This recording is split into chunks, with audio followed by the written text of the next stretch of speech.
अगर गलती से वाइजर खोल दिया ना भाई, आदि मानव ही बन जाओगे यहाँ। पटना में हमने जो मेन चीज़ देखी ना वो है स्पाइसेस। और यहाँ से गुवाहाटी है 835 किलोमीटर अभी भी। ना चूतिए हर जगह होते हैं, चाहे आप हिंदुस्तान के किसी भी कोने में हो। अब ज़रा इन भाई साहब को देख लो जो मेरे लेफ्ट हैंड साइड में चल रहे हैं। NH-27 जो कि आसाम के सिलचर से स्टार्ट होकर के गुजरात के पोरबंदर तक जाता है। यहाँ सेटअप है भैया का बिजनेस सिलीगुड़ी में। और जैसा कि भैया ने बताया कि सालों से वो यहीं पे है और यहीं पे अपना बिजनेस सेटअप कर रखा है। सो जी guys, good morning and welcome back. तो यहाँ खड़ी है हमारी KTM एडवेंचर 390 जो कि रोज़ का काम हो गया आजकल, लोडिंग अनलोडिंग का। और भैया ये जो बेसमेंट देख रहे हो ना आप, ये पार्किंग है। और ऊपर दूसरी तीसरी मंजिल पे जाकर के एक छोटा सा लॉज है। सामने ही गुरुद्वारा साहिब है। गुरुद्वारा साहिब के सामने ये छोटा सा लॉज मिल गया। बाकी भाई कहीं होटल नहीं मिले। तो नीचे बेसमेंट में सेल चल रही कपड़ों की। एक ये यहाँ पे किराने की दुकान है और ऊपर जाने का रास्ता है। और वो लिफ्ट है जिसके माध्यम से हम ऊपर गए थे। तो अब निकलने की तैयारी है। ये बाबूजी है जिनका लॉस था, ये आ गए। बढ़िया आदमी है, थोड़े बुजुर्ग हैं बट ठीक है। अब हम निकलते हैं आगे। गंगा किनारे होते हैं हम लोग पकड़ेंगे गुवाहाटी का। सामने है जी गुरुद्वारा श्री पटना साहिब। और यहाँ हमने रात को दर्शन कर लिए थे। अभी हम जा रहे हैं यहाँ से बाहर।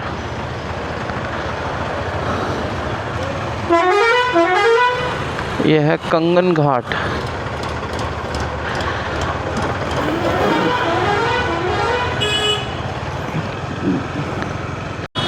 तो जी ये रोड लेकर जाती है हमें हाईवे तक।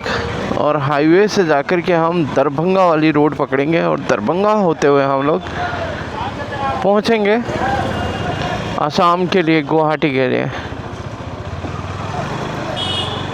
ये छोटी सी सब्जी मंडी दिखती है जहाँ पे रोड पे ही व्यापार हो रहा है। रोड पे ही सब्जियाँ बिक रही है भैया। घिया है, बैंगन है, गाजर है, टमाटर है। हरी मिर्च बहुत तेज़ हुई है यहाँ की। पटना में हमने जो मेन चीज़ देखी ना वो है स्पाइसेस। बहुत स्पाइसी खाना खाते हैं लोग यहाँ पे और मीठा बोलते हैं। बताइएगा कहाँ जाना है? अच्छा वहाँ जाना है।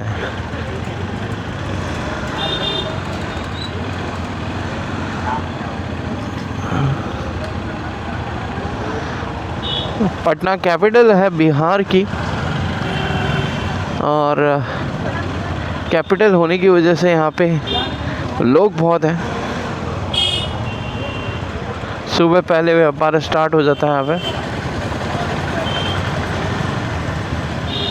और जैसे जैसे सुबह और होती जाएगी यहाँ पे माहौल चेंज हो जाएगा, निकलने की भी जगह नहीं मिलेगी। तो इसलिए हमने डिसीज़न ये लिया था कि हम निकल जाएं सुबह early in the morning. But उठते उठते फिर भी 7 बज ही गए। और 7 बजने का मतलब ये है कि 1 घंटा आपको रेडी होने के लिए चाहिए। शाम को हमने तख्त साहिब के दर्शन कर लिए थे और लंगर भी हम लोगों ने वहाँ पे खाया। लंगर खाने के बाद में तख्त साहिब से अब हमारी जर्नी स्टार्ट होती है नॉर्थ ईस्ट के गेट के लिए, जो कि है गुवाहाटी।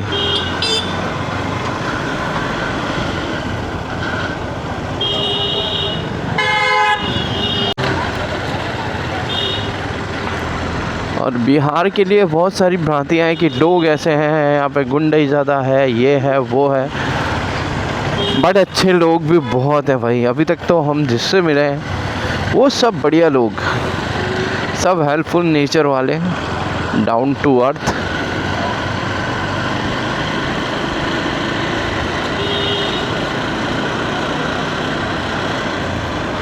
अब सुबह जल्दी उठ गए हैं तो भूख भी जल्दी लगेगी, ऑब्वियस सी बात है। तो कहीं चाय नाश्ता तो हो जाए, मिल जाए तो बहुत बढ़िया हो जाएगा काम। तो दोस्तों हम निकल चुके हैं पटना बिहार से मुजफ्फरपुर की तरफ, और ये मेन हाईवे है जो कि मुजफ्फरपुर लेकर जा रहा है। और अभी से आप देख लीजिए यहाँ इतनी भीड़ हो चुकी है, लोग आने जाने की तैयारियों में लगे हुए हैं, अपने रोज़मर्रा की ज़िंदगी के कामों में लगे हुए हैं। और हम हैं कि हमारी राइड ही चालू है भैया। ज़रा पॉल्यूशन लेवल चेक करो भाई लोग, आपके यहाँ पे कितना पॉल्यूशन है।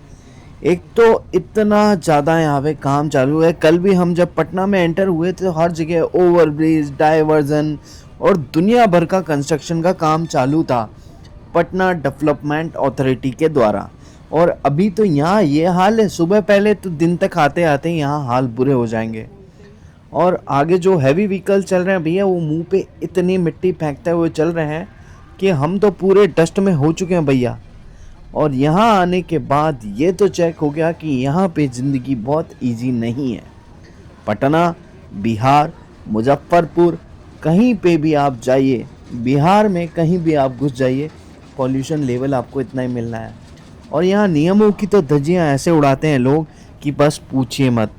आगे ये डंपर चल रहा है और ये डंपर के साथ आगे ट्रक है जो कि साइड नहीं दे रहा है हमें। यहाँ पे अगर आपने हेलमेट का वाइज़र ओपन कर दिया ना तो आप आदि मानव बनकर जाओगे, ये बात ध्यान रखना। और दोनों में कंपटीशन चल रहा भाई, आगे नहीं निकलने देंगे, ये ठान के रखा है इन्होंने। यहाँ से मुजफ्फरपुर जाने के बाद हम लोग पश्चिम बंगाल की तरफ बढ़ेंगे। बट सबसे पहले ना ये प्रॉब्लम है, यहाँ इतनी मिट्टी है भाई, इससे तो आगे बढ़ो। ये नेशनल हाईवे मुजफ्फरनगर को कनेक्ट करता है सिलीगुड़ी वेस्ट बंगाल से। और अभी रुक के हमने चाय पी ली। चाय बहुत लाजवाब थी भाई, कड़क चाय एकदम, जैसे हमारे जयपुर में मिलती है उसी तरह की कड़क चाय।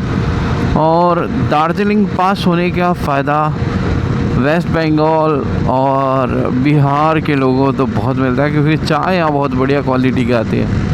हमारे राजस्थान तक पहुँचते पहुँचते चाय की वो क्वालिटी ख़त्म हो जाती है जो एक्चुअल में होनी चाहिए।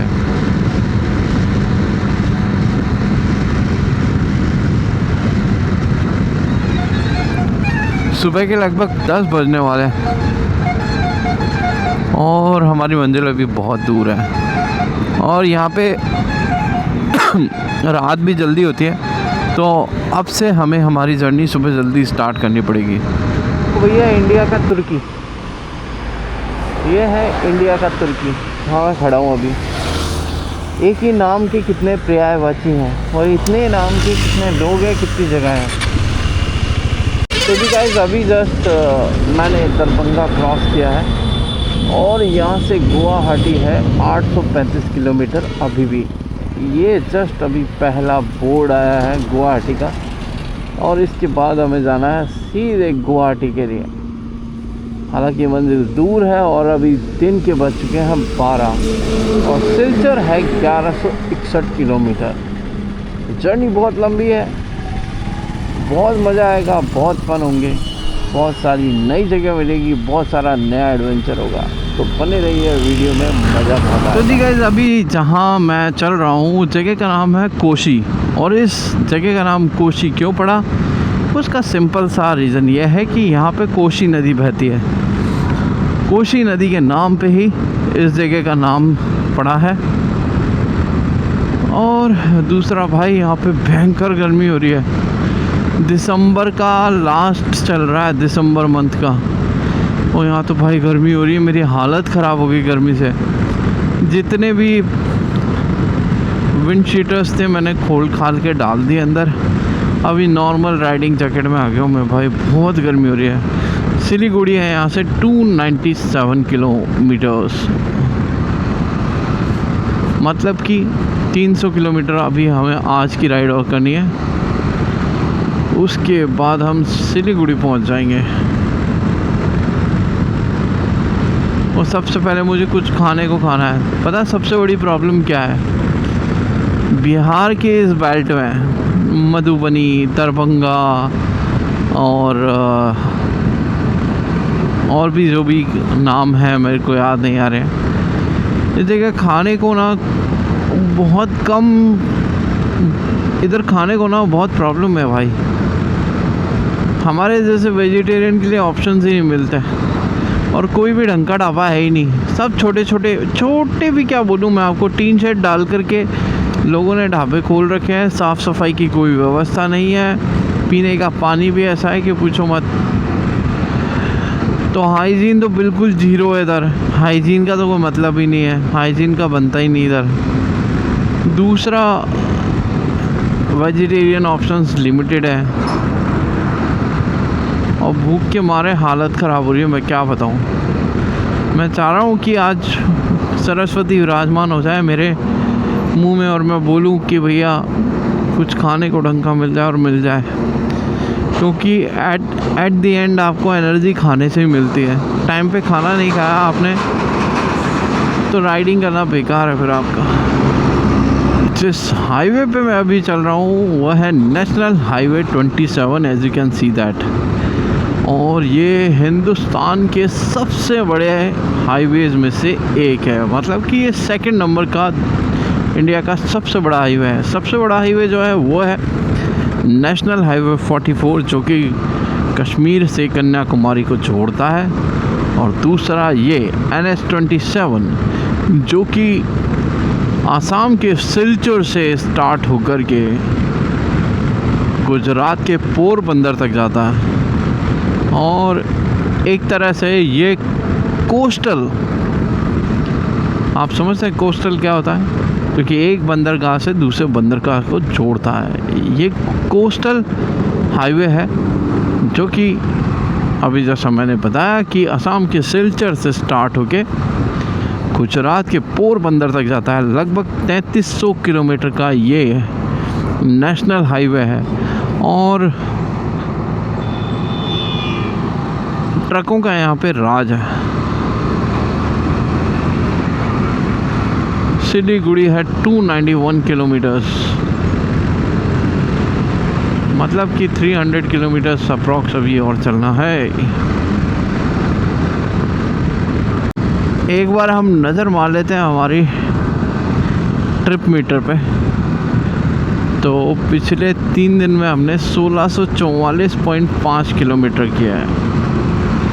अगर ये देखा जाए तो इट्स जस्ट नथिंग, क्योंकि इतने तो मैंने एक दिन में किए हैं।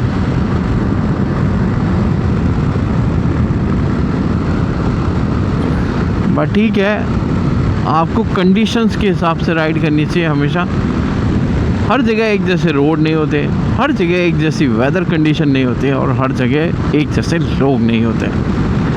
तो इसी बातें को मद्देनज़र रख कर के हम लोग राइड करते हैं हर बार। सिलीगुड़ी 286, मतलब कि अभी बज रहे हैं 2 और हमें बच जाएंगे लगभग 7 बजे तक हम लोग सिलीगुड़ी पहुंच जाएंगे। तो जी गाइस, मैं हूँ अभी बिहार में और ये देख लीजिए, अभी ये मेरा दोपहर का लंच है। ये है पनीर की सब्ज़ी, रोटी और ये है हरी चटनी और ये आलू की सब्ज़ी और साथ के साथ सैलेड। ये बिहारी स्टाइल खाना है, बिहारी स्टाइल खाना इससे पहले मैंने कभी नहीं खाया, आज खाने जा रहा हूँ। तो जी लंच हो गया आज का, लगभग 3 बजे हमने लंच कर लिया है और बढ़ चले हैं हम अभी सिलीगुड़ी के लिए, जो कि है 183 किलोमीटर्स। अब तो मुलाकात होगी सिलीगुड़ी में और प्लान में थोड़ा सा चेंज करने की मैं सोच रहा हूँ। पहले सिलीगुड़ी, दार्जिलिंग, सिक्किम निपटा दें, उसके बाद असम घुसा जाए, क्योंकि आते हुए फिर कवर करना थोड़ा सा मुश्किल हो जाएगा। तो सिक्किम, दार्जिलिंग, ये सारा रूट निपटा लेते हैं, उसके बाद हम जाते हैं नॉर्थ ईस्ट के लिए। ट्रिप मीटर के हिसाब से हमने 1729 किलोमीटर अभी तक कवर किए हैं हमारी जयपुर से सिलीगुड़ी तक की यात्रा के दौरान। अभी सिलीगुड़ी लगभग 120-22 किलोमीटर दूर है, तो अराउंड 2000 किलोमीटर हम लोग कवर कर लेंगे आज ही, और उसके बाद फिर हम चालू करेंगे गुवाहाटी और नॉर्थ ईस्ट का सफ़र। देखिए, मैं आपको क्लियर कर दूं कि नॉर्थ ईस्ट में 7 सिस्टर्स आती हैं और एक ब्रदर आता है। जो ब्रदर है वो है सिक्किम, और सिस्टर जो है मेघालय, मिजोरम, नागालैंड, त्रिपुरा, मणिपुर और असम। ये बिहार और वेस्ट बंगाल का बॉर्डर है, और यहाँ पे आके आपको सेम सी फीलिंग आ रही होगी, क्योंकि यहाँ पे दोनों में कोई ज़्यादा फ़र्क नहीं है। बिहार में और वेस्ट बंगाल में दोनों सेम सी है।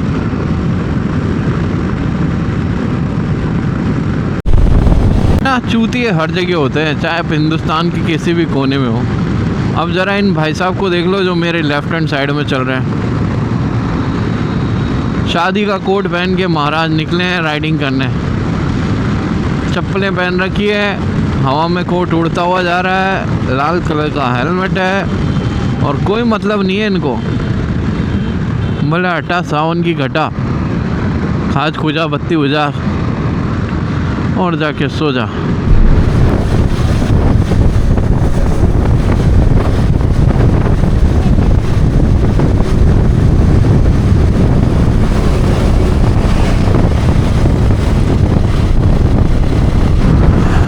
तो जी गाइस, लगभग 50 किलोमीटर दूर आज की हमारी डेस्टिनेशन है, विच इज़ सिलीगुड़ी, और शाम के 5 भी नहीं बजे और अंधेरा हो चुका है। यही खासियत है वेस्ट साइड की। वेस्ट साइड में अंधेरा बहुत जल्दी हो जाता है, और यह है नॉर्थ ईस्ट।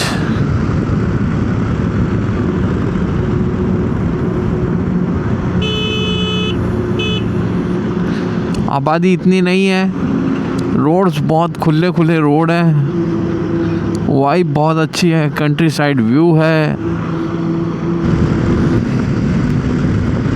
और ये जो सिलुएट है ना, ये हमेशा अट्रैक्ट करती है मुझे जब सन डाउन होने वाला होता है या जब सनराइज़ होता है।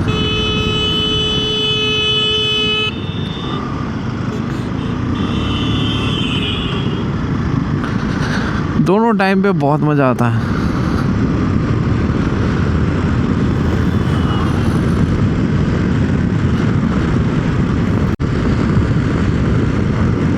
कोई चाय का टाइम हो गया है, शाम हो गई, चाय पी ली जाए, और फिर उसके बाद ये 50 किलोमीटर हम लोग कवर करेंगे।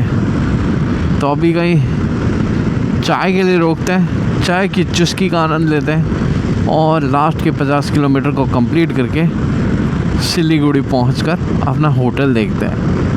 जी गाइस, इवनिंग टी हो गई है और हम एंटर कर चुके हैं वेस्ट बंगाल में। और वेस्ट बंगाल में एंट्री करने के बाद में वैसे भी दिन छोटे हो जाते हैं। यहाँ से हमारी आज की डेस्टिनेशन है अराउंड 39 किलोमीटर दूर। और ज़रा देखिए आप, तारे निकल गए 5:30 बजे, फिक्स 5:30 बजे अभी, और तारे निकल गए, तारे चमक गए भाई।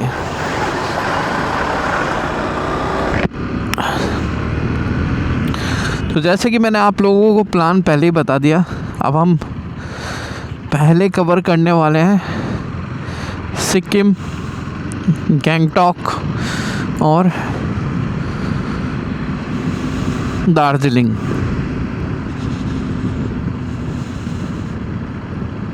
आज का हमारा स्टे है सिलीगुड़ी में, और फिर वहाँ से 63 किलोमीटर दूर है दार्जिलिंग, और इतना ही किलोमीटर है सिक्किम।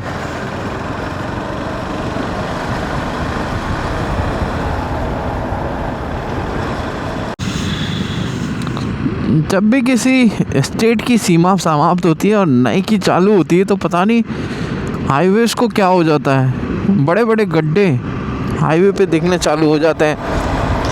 इतने बड़े बड़े गड्ढे हैं इस रोड पे कि मैं क्या बताऊं। पहली बात तो अंधेरा इतना है, फिर ऊपर से गड्ढे बड़े बड़े हो गए। ये देखिए आप,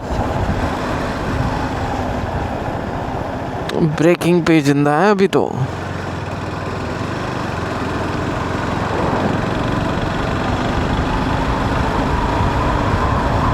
आज सुबह ही हमारे एक और मित्र से बात हुई जो कि अभी नागालैंड में है और नागालैंड विज़िट कर रहे हैं। अब वो कौन है, वहाँ क्यों है, वो मैं उनसे मिलने के बाद बताऊंगा। क्योंकि आज जब उनसे बात हुई तो वो बोले मैं लगभग 1.5 महीने के लिए नॉर्थ ईस्ट हूँ और 1.5 महीना मैं एक्सप्लोर करूँगा सिर्फ। मैंने कहा भाई बहुत ही बढ़िया है, इससे बढ़िया तो कोई चीज़ ही नहीं हो सकती। तो अभी वो उसमें लग रहे हैं, हम लग जाएंगे दूसरी चीज़ों में। भाई ये मेरे लिए तो सपना सा ही है कि रात को, शाम को 6 बजे रात हो जाए। अभी तो 6 भी नहीं बजे और पूरी तरह से कंप्लीटली रात हो गई है। इतना अंधेरा हमारे वहाँ रात को 10 बजे होता है और यहाँ पे 5:52 पे ये हाल है।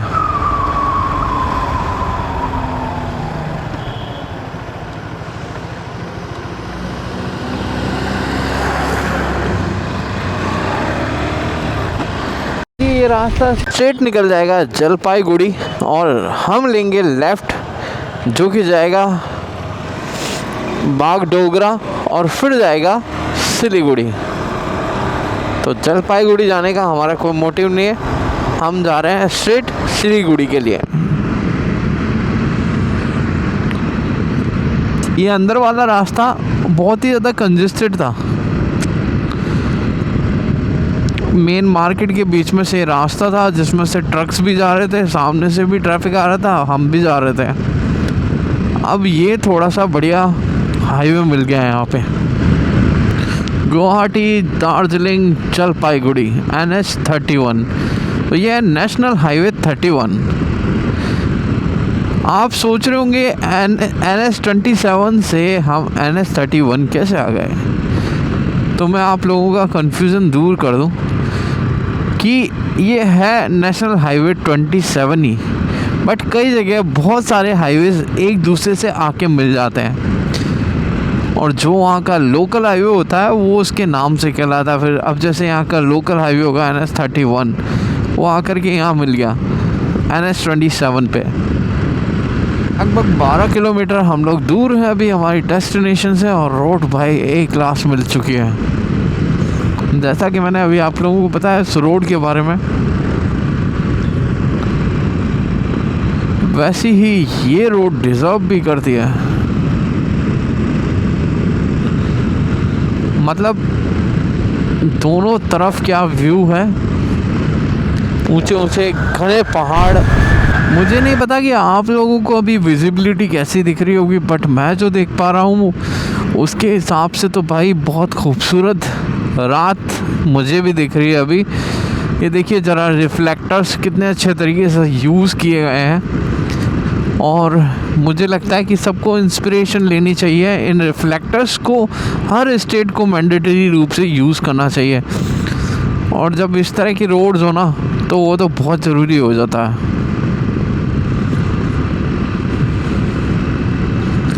We always promote road safety and this one is related to road safety. Just look at this. मतलब जहाँ भी डिपर भी मारेगा कोई बंदा तो रिफ्लेक्टर्स देखो कितने खूबसूरत ढंग से चमकने लग जाते हैं। ये जैसे ही मैंने टर्न लिया और ये रिफ्लेक्ट होना चालू।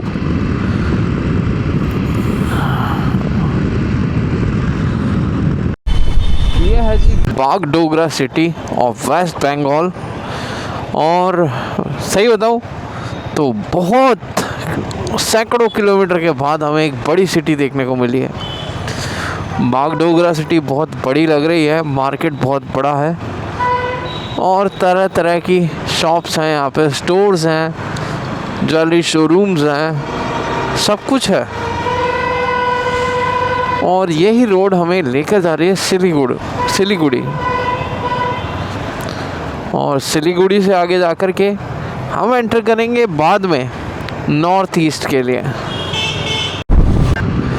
पिछले 3 दिन में जो हम परेशान हुए वो हुए सबसे ज़्यादा होटल के कारण, क्योंकि होटल हमने प्रायर बुकिंग कराई नहीं थी और वहाँ किसी को जानते थे नहीं, बट लास्ट में फिर भी हमारे रेफरेंसेस ही काम आए। और आज सिलीगुड़ी पहुँचने पर ऑलरेडी हमने बुकिंग क्या हमारे दोस्त ही बुला लिए। एक्चुअली हमारे एक फ्रेंड है रवि भैया जो सिलीगुड़ी रहते हैं और शेखर भैया के घनिष्ठ मित्र हैं, तो अभी हम लोग उन्हीं के रेफरेंस पे जा रहे हैं और उन्होंने ऑलरेडी बुकिंग करवा दिया है, तो आज हम परेशान नहीं होंगे।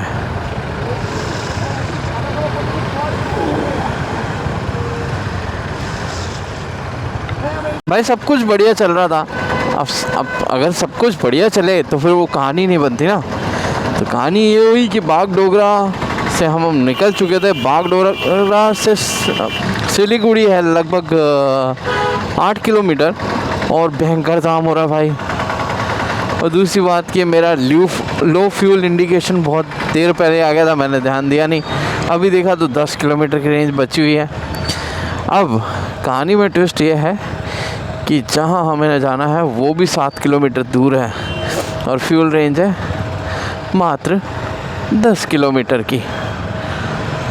तो अब ये तो भाई लफड़े वाली बात हो गई है।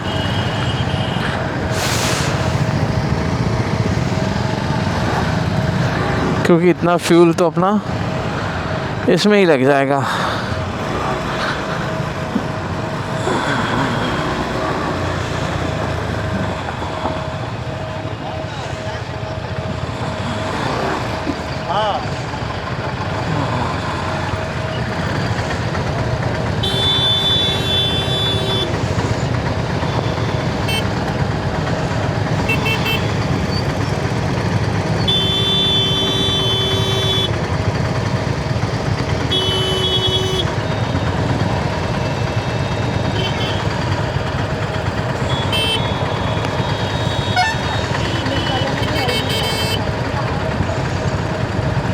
ट्रैफिक में गाड़ी चलाना भी एक आर्ट है, पता है।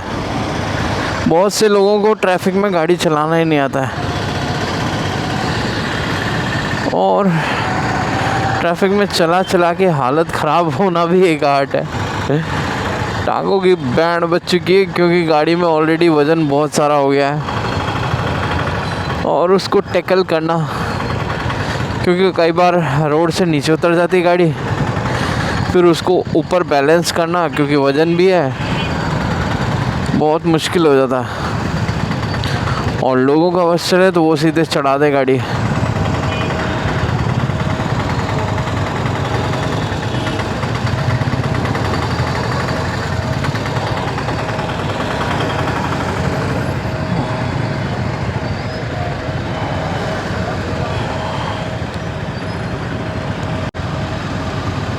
और देखो कोई डिवाइडर नहीं है ना बीच में, तो बहुत ज़्यादा प्रॉब्लम है। डिवाइडर हो तो इतनी प्रॉब्लम ना हो।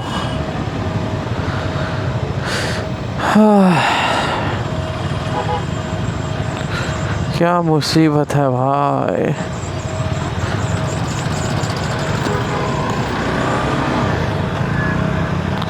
मुझे लगता है यहाँ पे ट्रैफिक का काम चालू है, रोड का काम चालू है, इस वजह से सिंगल लेन हो गया है हाईवे। अगर डबल लेन हाईवे होता तो इतनी प्रॉब्लम ना आती, बट अभी सिंगल लेन हाईवे पे चलाना तो वैसे ही ट्रैफिक पुलिस के लिए भी बहुत मुश्किल हो जाता है। चलो नई नई जगह नई नई चीज़ें सीखते रहना चाहिए।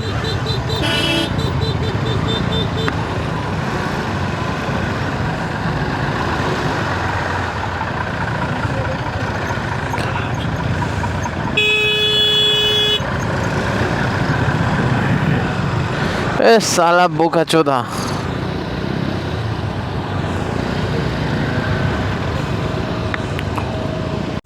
हेलो जी गाइस, तो फाइनली हम लोग पहुंच गए थे सिलीगुड़ी। और सिलीगुड़ी पहुंचने पे हमारा एक सरप्राइज़ वेट कर रहा था। सरप्राइज़ ये था कि बबलू भैया मतलब कि हमारे बॉब GSM, उनसे बात हुई, बोले कि तू सिलीगुड़ी जा रहा है, वहाँ मेरे फ्रेंड रहता है, तो तू पहुँचेगा, जा कर के रवि भैया से मिलना। तो नंबर भेज दिया था।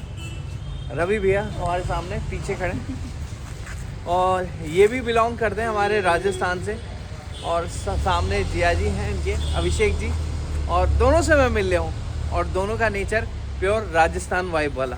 और यहाँ सेटअप है भैया का बिज़नेस सिलीगुड़ी में, और जैसा कि भैया ने बताया कि सालों से वो यहीं पे है और यहीं पे अपना बिज़नेस सेटअप कर रखा है। मेन सिलीगुड़ी मार्केट में जब एंटर करते हैं आप, तो मेन रोड पे ही भैया का ये काउंटर है, और यहाँ पे बढ़िया काम सेट कर रखा है भैया ने। और यहाँ मेरा वेलकम हो गया। यहाँ ऑलरेडी मेरी बुकिंग हो गई थी होटल, वरना हो क्या रहा था पिछले 2-3 बार से, जैसे कल भी हम पटना साहिब में जब रुके तो होटल बुक करने में हमें थोड़ा सा टाइम लग गया, इस चक्कर में लेट हो गए। But finally we are at here, और अभी जा रहे हैं होटल चेक इन कर रहे हैं। थैंक्स टू रवि भैया और अभिषेक भैया इस वेलकम के लिए और एक इस राजस्थानी हॉस्पिटैलिटी के लिए। तो इसीलिए मैं हमेशा कहता हूँ लॉन्ग लिव ब्रदरहुड।